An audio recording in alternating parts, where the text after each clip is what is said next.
বাবা, কাল আমাকে একটু বাইরে নিয়ে যাবা? কেন? কাল স্কুলে 10 ধরনের ফুলের ছবি জমা দিতে হবে। আচ্ছা ঠিক আছে, যাব। হ্যাঁ, এভাবেই ধরো। এবার পৃষ্ঠা উল্টাও। হয়েছে, আবার উল্টাও। আমার বইয়ের ছবি লাগবে না বাবা। মেয়েটা সব সময় আমাকে জ্বালাতন করে। কি হলো ছিয়া, এভাবে মন খারাপ করে বসে আছো কেন? আন্টি, বাবা আমাকে ফুলের ছবি তুলতে নিয়ে যায় না। চলো ছিয়া আমার সাথে, আজ ছিয়াকে আমরা দারুণ এক জায়গায় নিয়ে যাব। ঠিক আছে জিওলিন, রেডি তো ছিয়া? হ্যাঁ, ছবিটা দারুণ লাগছে।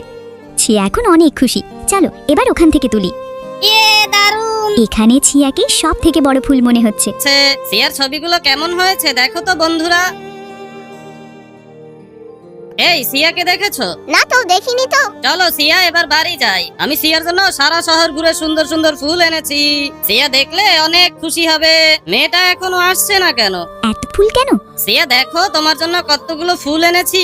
আমার ফুল লাগবে না বাবা, আমি সব ছবি তুলে ফেলেছি। এত কষ্ট করে আনলাম, তাও বুঝলো না মেয়েটা। ছিয়া ফুল চাইনি, ছিয়া তোমার সঙ্গ চেয়েছিল। বাবা হিসেবে সন্তানকে সঙ্গ দেয়া আমাদের প্রতিটি বাবার দায়িত্ব।